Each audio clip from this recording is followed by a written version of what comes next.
Hey there, hope your day is going well. I love Firaxis as a developer. They've made some of my favorite and most impactful games to date. I grew up playing Civilization V, and later found love in the arms of their reboot of the beloved XCOM franchise. So today I wanted to talk about their red-headed stepchild of a game, Midnight Suns, and why I think you missed out on a genuinely fun time. Be warned, as we go forward, there are strong issues with Midnight Suns. More than anything, I just want it to get its fair chance as a member of this incredible studio's lineup, because it really does have redeeming qualities. And truly, if you are watching this video, and you've already played and hated Midnight Suns, you are completely justified in that opinion for reasons that I will talk about. But if you haven't even tried Midnight Suns, I recommend giving it an extra moment of consideration. As the game is now going on sale often, I do think it's worth the on-sale price pretty easily. So first off, let's get the comparisons to XCOM 2 out of the way. The game still has that mission victory pose screen, which is set up to make your team look like they are on the front of a comic book, which I found incredibly endearing. Each hero also has abilities they unlock through leveling up, although it tends more towards collectible card game mechanics than XCOM did. Despite many differences in its combat system, which avoids a grid movement system entirely, it still manages to feel very grounded and weighty, not unlike XCOM 2's. And truly, that's where most of the similarities lie, and it's not very much, which I believe is a big reason why people were disappointed with this game, as many people, including myself at first, were very excited at the prospect of XCOM but with Marvel heroes, which this really isn't. This is Midnight Suns, and it's an entirely different beast. This game is split into two very different sections like XCOM is, combat and downtime. When in combat, you are given a cutscene or two with some mediocre plot structure, and then you're dropped into the mix. Each hero has a selection of cards that can be interchanged and leveled up accordingly, slowly increasing their power as well as the fun combos you can do. Each hero also has super interesting and unique playstyles, especially Magic,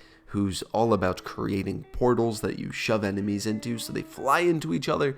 It's really satisfying. Midnight Suns feels so much more free than XCOM in this way. The range of things you can do, as well as the multiple uses of the environment around you, the puzzle of combat genuinely never plays out the same way twice. Okay, maybe twice, but definitely not thrice. As I mentioned before, there's also no grid system, so movement isn't tied to squares. It's tied to the linear space that combat is taking place in, which makes positioning feel much more satisfying and dynamic. And the boss fights and enemy types do a real good job of shaking things up and forcing you to adjust your plans on the fly. So altogether, this combat system they've developed for Midnight Suns fits superheroes pretty perfectly, and I'd love to see them do more with this system in the future. Performance-wise, combat runs relatively smoothly, although some special abilities can cause some jittering. Although I had the privilege of playing on PlayStation 5, which led to a minute amount of stutter. I've heard the PC version can have some bigger issues there, so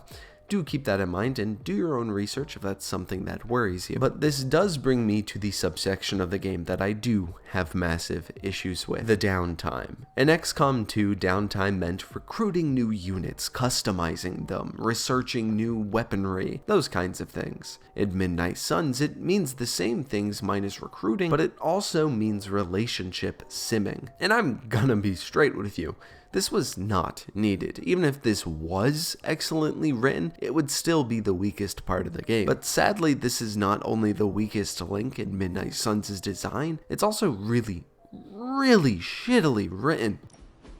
Been watching the way you handle yourself out there, Hunter. You're not bad. I was thinking maybe it's time you and I compare moves. Moves? As in combat? More like a friendly competition.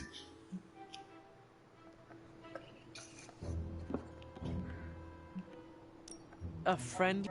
Well, recently resurrected teammate competition has less of a ring to it. I'm being a little harsh. Yes, the writing is serviceable at times. It's not a goddamn tragedy, most of the time. Sometimes it really is that bad though, if not worse. I think what makes this writing so horrific to players and myself is how inconsistent it is with the characters as a whole. Why, oh why, do we go stargazing with Wolverine? Why am I giving Blade dating advice? There are all kinds of issues and conflicts between what we know about these characters, and even sometimes in-character attributes the game itself establishes with them. I love the concept of a bonding system, even for a Marvel game. I think XCOM 2's bonding system is quite weak, and would benefit from something a little more like this. Imagine if you could talk to your soldiers in that bar after battles, and get their opinions and such. Maybe some units would yell at you and blame you if their bondmate died. Something like that would be incredible, and add a lot to the immersion. But this dating sim light model just does not fit the vibe or the strengths of Firaxis. They make fantastic strategy games with incredible combat systems that are super creative, and they succeeded in that here. But the addition of this bizarre pseudo-dating mode is ridiculous in my opinion, and don't get me fucking started on that emo kid club. We are going to pretend that it doesn't exist. So where does this downtime take place? At a place between realms. A place called the Abbey. The Abbey is chock full of secrets, puzzles, and subplots. It was much better and bigger than I anticipated, allowing for a lot of fun in searching the grounds. It's a rather pretty location as well, but I would be lying if I said that I found the things in the Abbey interesting. I did not enjoy most of the puzzles, many being far too easy, be much more than set dressing. Secrets aren't much more than you accidentally stumbling onto a free skill point or resource, and as mentioned before, the writing is so mediocre in this game that the subplots are barely worth writing home about. I mean, the emo kids is one of these subplots. What I did like about I mentioned it is the amount of fun customization it allows you. You get a whole room to yourself in the game. It allows a large amount of unlockable upgrades and choices to spice up your base of operations. And those comic book style team posters you get to make, they are posters you can put in your room or around the rest of the lobby at your own discretion, which I found really fun. Your character as well as the other heroes have decent customization choices in terms of clothing and outfits. Each hero has a decent chunk of skins to choose from, and your main hero has many different pieces of an outfit you can mix and match, leading to your team being able to look pretty badass, all things considered. There's even some skin lines based from other comic books, movie adaptations, the like. So you might be asking yourself, if all of these things about the game are great, other than the dialogue, how skippable is this dialogue? Well, as about 40 to 50% of the game is the things you do in the Abbey, and conversing and bonding with your heroes is a form of progression, it's relatively mandatory to deal with most of the time. You can skip dialogue, sure, but there's a lot of it. It's pretty much something you're just going to have to struggle with unless you do enjoy CW shows. You probably won't mind it much at all if that is the case. And if that is you, I envy thee. As for the resource management, I never really found myself hurting for any resources. If anything, I wish they would have simplified it to just a couple resources, since they do have a decent chunk of random ones you have to collect. Resource gathering and optimization is just not really my cup of tea to begin with, so I tend to avoid it in games like this. So you don't really have to worry about it if you don't want to.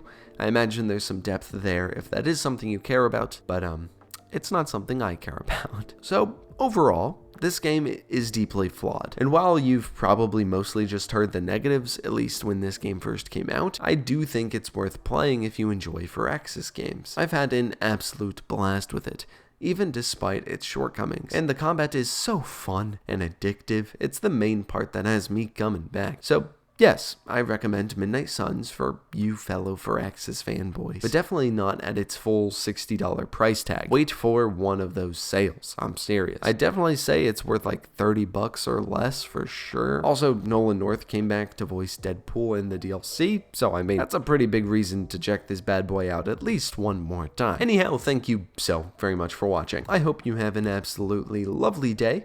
Give that like button a smickety smack if you enjoyed this video, or even if you hated it. Also, if you would like to see more content like this, give that subscribe button a peck on the cheek. But most importantly, have a goddamn wonderful day, and don't die.